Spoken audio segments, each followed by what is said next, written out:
stand ban ကပြန်ပြီးနောက်မှာ track တင်နေတူပဲစမ်းကြီးပါလိုက်ရိုက်လိုက်နေတန်းပေါက်ရဲ့ကီးကိုယူနေရင်ကျိုးသားနေနေပဲရလိုက်ပြီဗျာလုံးဝလွတ်သွားခြင်းတော့မရှိဘူး 3 of the train ကိုကန်တဲ့အချိန်ဒီမှာတော့ Hiroki တကောင်တော့ပြင်လဲပြီးတော့ရထားတယ်ဗျာအဲ့တော့ YG နေနဲ့တော့ကျွန်တော်ဒီ objective fight တွေမှာသွားခဲ့ရင်ဒီတကောင် second target fight မှာတော့ team 7ပြင်လဲပြီးတော့တည်ထားတယ်ကျွန်တော်တွေ့ဝိုက်2 run နောက်မှာတော့ကျွန်တော်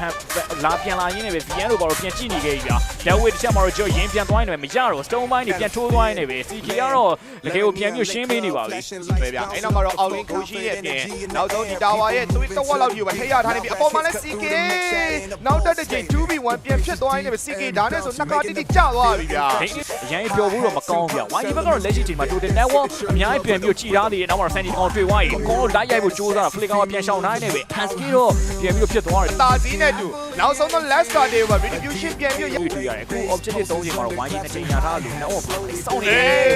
မိပြီဟေးဒါမျိုးလဲဒေါ်နယ်လေးနဲ့တော့ပြန်ကာထားတယ် back end နေတဲ့တန်းပေါက်ထိပ်ရောက်လာလို့ဟန်ကိုစပြီးထိန်းနေဆိုမဆက်ကြည့်ရိုက်ခွင့်ရနေသေးတယ်ဗျာဒါမဲ့လဲတန်းပေါက်ထိန်းမှာနောက်မှ CK ဆက်တော့မပြေသေးဘူးအဲ့တော့စန်ကြီးဆက်ပြီးရိုက်ခွင့်ရနေလို့ back end မှာဘလင်းကြီးရောက်လာပြီခိုင်စီကမထပ်ပြီးဝင်လာတယ်ဆိုပေမဲ့အဲ့တော့အနေနဲ့တော့လွဲချော်သွားတယ်မလစ်ကန်ကြီးနဲ့ဆိုပေမဲ့မရဘူးဗျာ Jelly Magic တွေ Poker Trade တွေကပို့ပြီးတော့နားမှာဗျာအခုကတော့ကျွန်တော်အရင် instant တော့မပြတ်တော့ဘူးဒီဘက်မှာတော့ game number 3မှာတော့ရှေ့ game တွေကတက်ပစာပြီးတော့မပိုပြီးခြေတလန်းကြီးနေတိုင်းကအရင်ရင်းကြီးနေတယ်လောတော့ရင်းတော်လေးကိုသွေးနေတဲ့ရှိတ်တွေကြားနေမှာတစ်ခါမှလည်း CK ဒေါ်နယ်နဲ့ဒီပဲရင်းထိခဲ့ထားတယ်မချန်ကြီးကပြန်ပြီးရိုက်ခွင့်ရတယ်မလင်းခံထားပြီးဆိုပြီး CK မသေးသွားဘူးဗျအဲ့တော့မဟန်ဆုံးတတ်ဖို့တော့ကြိုးစားတယ်ဆိုတော့ damage လိုအပ်ချက်ကြီးနေတယ်ဆိုပေမဲ့မရရောက် sky မရတာနဲ့ပြန်ဆုံးတတ်ထားတယ်ဆိုတော့ daily match တွေကြမှာဟန်မဖြစ်ဘူးဗျဘာမှမသေးသွားနဲ့နောက်မှာတစ်ခါမှလည်းစန်ကြီးပြီးထားတဲ့ damage တွေကြားထဲမှာ 2 man down သွားတဲ့10 7နေနေတော့ဒီ low ကြီးပါပြန်ပေးရမလားမသိဘူးထက်ကြည့်အောင်ဗျာဒီရှင်တော့လုံးဝရှိမနေဘူးဒီချိန်တွေအတွင်းမှာလာယူဖို့အတွက်ကတော့ blink အနေနဲ့ပြန်လိုက်ရှာပြီးမှတော့ရမယ်တစ်ခါကလည်းကျွန်တော် low 8ပြီးတော့ဖြစ်နေတယ် zone control ရ team 7အနေနဲ့အရင်သွားလို့မရှိတဲ့ချိန်မှာတော့ဒီ low ကိုတော့သူတို့အနေနဲ့ပြန်ပေးလိုက်ရတယ်ဗျာတိုင်းဆိုတော့ daily match မှာသူပြင်သွားနိုင်ရှိတယ်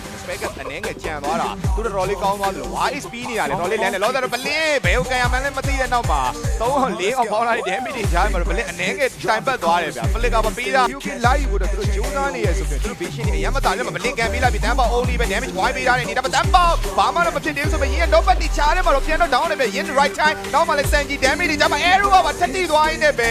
CN ထပ်ပြီးတော့ပဲ down နေဗျာ sky ဘောပါညာပြန်ပြီးထိုးနေတယ်ဆိုမရောက် sky မြေ stat တွေကပုံပြီးတော့ကောင်းသွားခဲ့တယ်နောက်မှာ hand OB ကိုပါလိုက်ပြီးတော့ဆုံးသက်နေရ hand damage တွေကြားထဲမှာ OB ပြန်တော့လဲနေတယ် 1v1 မှာတော့ဆက်လက်ပြီးတော့ထိန်းထားနေပဲ Tinning Wire အောက်ကို hand ရဲ့ဥဆောင်မှုတွေနဲ့တူပဲ YG